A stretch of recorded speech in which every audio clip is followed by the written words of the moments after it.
One of the biggest concerns people have with working with the EEPROM and the FT817 is that if something goes wrong with the EEPROM, they could default their calibration and have to send it back to the factory.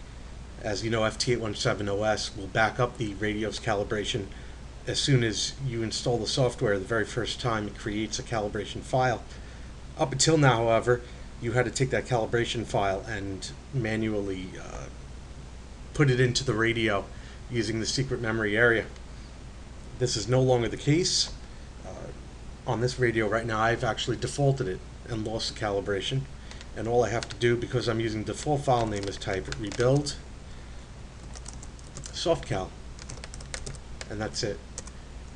It's going to let me know that I'm going to rewrite the entire software calibration for backup, and I hit yes. And all 76 of the bytes will be written from the configuration that was shown when you first installed the software or did your latest backup. You don't have to use the default file. You could use whatever calibration file you had backed up, whatever name. If you don't choose a name, it will use that default file that was created. And this will run these default values right here.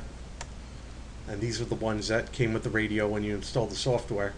And these are the memory addresses that make up the calibration area. It is going to run. It does actually do a sanity check on the file. It runs a number of things to make sure that the file is okay.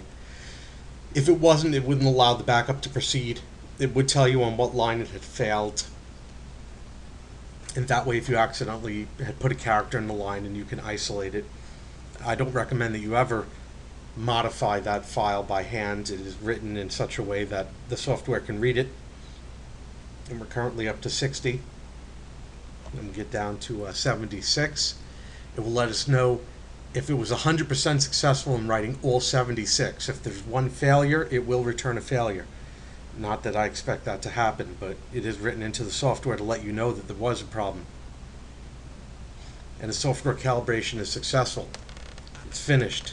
Now if I type help and I type help get, if I do a get softcal, you can see that all those memory addresses have been loaded. Furthermore, if I exit and reload,